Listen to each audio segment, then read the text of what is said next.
Dito tayo ngayon no, sa Makina Show. Siyempre kasama natin ang pinakasikat na... Ay, ulit. Wala sikat, ulit. Nandito tayo sa Makina Show. Kasama natin yung sikat. Wala Katagumpay lang. Si Sir Katagumpay. Yan. Ayun. Sir, quick question lang. Ano yung motor nyo? At bakit yung nabili nyo? Motor ko ngayon, pero ako bigay lang eh. Sana all. Yung Honda X ADV 750, yon yung 750, bigay ng Honda. Yun ang motor ko ngayon. Iba pa yung binigyan ka rin. Napanood ko yung interview mo kay Ghost Wrecker, binigyan ka rin ng Evo, no? Oo, wala na yun, nabenta ko na yun. Oo, existing ko, yun na lang. Tapos yun, yung Honda ko, ayun, tsaka yung Dio. So, dalawang motor mo ngayon, sir? Hindi, bali, 6. Dalawang big bike, 4 na scooter. Sana all. Grabe. Ba, ano yung sa ano mong motor, sir? Ano yung pinaka-favorite mo doon? Si Maxine. Kauna-unahan kong motor, syempre, na ginamit natin nung pandemic. Si Maxine. May more, ano talaga. Oo, kumbaga malaki yung naiambag sa akin ni Maxine talaga eh. Kaya tsaka love na love ko yun. Sa lahat ng motor ko, yun ang hindi ko binenta. Si Maxine. Sir, anong masabi mo sa mga talagang mga basher mo na talagang marami nagko-comment ng masasama pero tuloy-tuloy ka pa rin, sir? Alam mo brother, lahat ng tao, kahit celebrity, kahit pangulo pa yan, lahat yan merong mga taong ayaw sa'yo. Pero nasa sa'yo naman yan eh, di ba? Kung alam mo na tama yung ginagawa mo, tulad mo, nagbo-vlog ka, lahat kasi nagsisimula, binabato yan eh, di ba? Lahat merong ayaw sa ganito, lahat napapansin sa'yo, pero tuloy lang.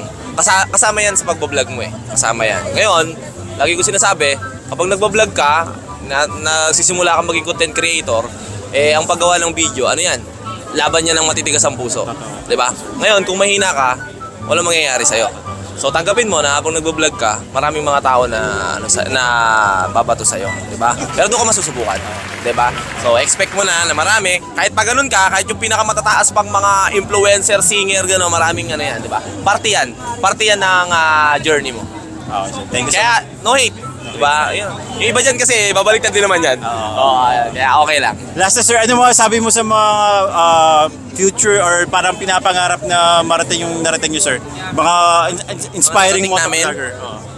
Huwag niyong pangarapin yung narating namin. Mangarap pa kayo ng mas mataas sa narating namin. 'Di ba? Kasi para alam mo 'yon, hindi kayo tumigil sa mga tulad mo, ikaw. 'Di ba? Mayroon tayong mga iniidolo, syempre may mga sinusundan tayo. Pero darating yung panahon, makikita mo yung sarili mong identity eh. Makakita ka nang doon ka mamahalin ng tao.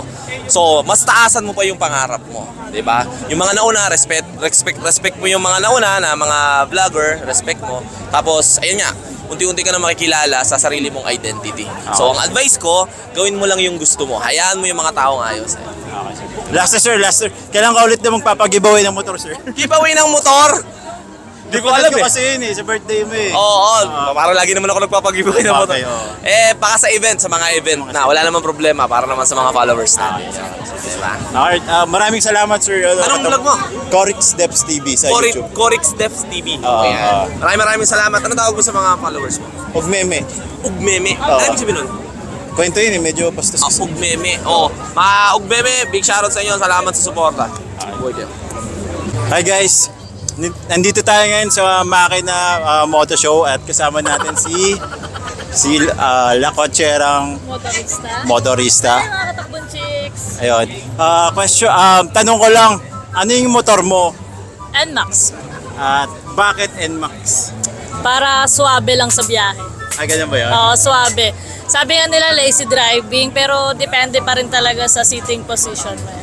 Pero mas maganda yung pag naka-soam din camelback ka. Yun no. So, aside sa NMAX, ano po yung parang dream motor mo or motor? Siyempre, di na ako lalayo sa adventure bike tayo, sa BMW, yung mga Ay, mga ginagawa ganun. ko. Gusto, ayoko ng mga, hindi naman sa ayoko ng mga ninja. Marami lang kasi akong dala talaga pag buwabiyahe, kaya mas prepared ko yung mga maraming box. Ay, maraming pwedeng ilagay. Yes. Okay, ayos yun. Mahal yun, di ba? Mahal yun. Pero parang kaya naman. Kaya yun. Konting sipag lang at tiyaga. Makukuha natin yun. Wala naman imposible. Sa bagay, ayun. Yun guys, so maraming salamat and kasama natin si Loki Moto Show. Loki Moto. Ayun, Loki Moto. Sir, quick question lang, ano yung motor nyo at bakit yung napili nyo? Since day one akong nagmotor, I'm using Yamaha. Yamaha na talaga. And then for now I'm using X-Max 300. And then bakit ko napili ang X-Max? Kasi gusto ko relax lang while riding. And mahilig ka rin kasi ako sa long ride. Kaya mas pipiliin ko pa rin yung relax na pagmamaneho. Pero aside dun sir, may mga dream motor ba kayo sir? Yes, meron naman. Harley. Yes, Ayun. Harley, pero mga cruise type. Pero masyadong malayo pa eh. Di ba? Para paparating na dun. Sana. Yun lang naman. And then sir, ano yung mga papayo mo sa mga aspiring na motovlogger sir? Oh, yan. Pagdating sa aspiring motovlogger, wag nilang isipin yung pera. Oh. Kasi magandang tanong kasi yan eh. Kasi last 2 days, meron ako nabasa na isang aspirant motovlogger siya. Ang post niya na kaya ako naging motovlogger para makalutas sa aking kahirapan. X agad. So sana wag niyong gayahin yon dahil ang pagiging motovlogger or content creator, this is only a hobby. Happy lang tama. Hobby lang to. Kung saan ka masaya, gawin mo. Pero kung Parang bonus na lang yung mga Yes. pupasok na X din. No? bonus ang pera or yung mga brands na i-adapt ka. Pero kung ikaw isipin mo lagi pera, may stress ka lang. Tama. Yan. So, hobby lang to. Yan. Yun lang yung ano.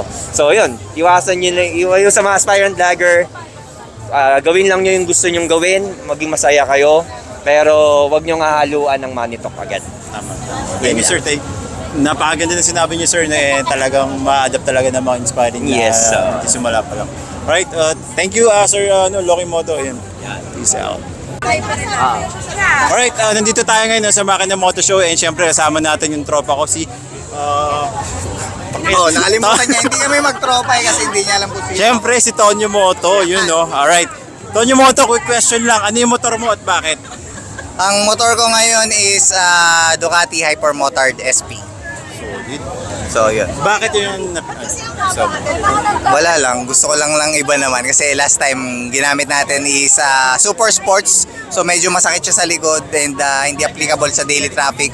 And yun, pinangkapasok natin yung motor natin. Pinalitan natin ng upright position pero problem lang, sobrang taas naman. nakikita ko dahil yung motor no. Ilang motor mo, Tonyo? Ngayon, konti na lang kasi dinispose. Meron tayong May Vespa. binenta ka, di ba? Vespa, meron tayong Aerox, and then yung Ducati Hypermotard. Then meron tayong project bike soon, yung C70 na Honda. Cup Honda. Sa mga motor mo, ano yung pinaka-favorite mo? Pinaka-favorite ko is yung Aerox. Aerox. Solid yun, Aerox. Shoutout, ACP. Ayun. So last question na, so anong message mo sa mga nag-inspiring na motovlogger? Sa mga gusto maging motovloggers yan, tuloy nyo lang. Gawa lang kayo ng mga gandang contents. Huwag kayong maging kamote, yun lang. Yun lang. Kamote rider. Mga nasa Marilaki. Hindi, basta drive safe lang palagi. Huwag kayong mandamay sa trip nyo. Kung gusto nyo gawin yan, gawin nyo sa controlled environment. Try nyo mag-race track. Kahit gaano kabilis, pwede nyo gawin doon. Thank you so much, Tonyo Moto. Ayan. Thank you. Kasama natin ngayon si Mr. Mainit, no? And nandito siya sa Makina Show. And tatanungin lang natin siya, ano ba yung motor niya at bakit yung nabili niyong motor? Meron ako ngayon QJ SRK 600 under Bristol. Sponsor rin, sir? Or hindi? How can I say? Basta in-earn ko siya. Okay. Yeah. And bakit yun yung napili niyong sir na motor? Ha? Bakit yun yung nabili or nagustuhan yung motor? Inline 4. Yun yung pinakamalupit na motor ng QJ eh. Oh. Yeah. And so far, enjoy naman kayo dun, sir? Yes. Sobra. Yeah. Tsaka shoutouts Orion yung tambucho. So solid na mas maganda yung tunog niya. Okay. Sir, may question yung mga followers natin. Kailan niyo ba ulit uupakan si Rizal?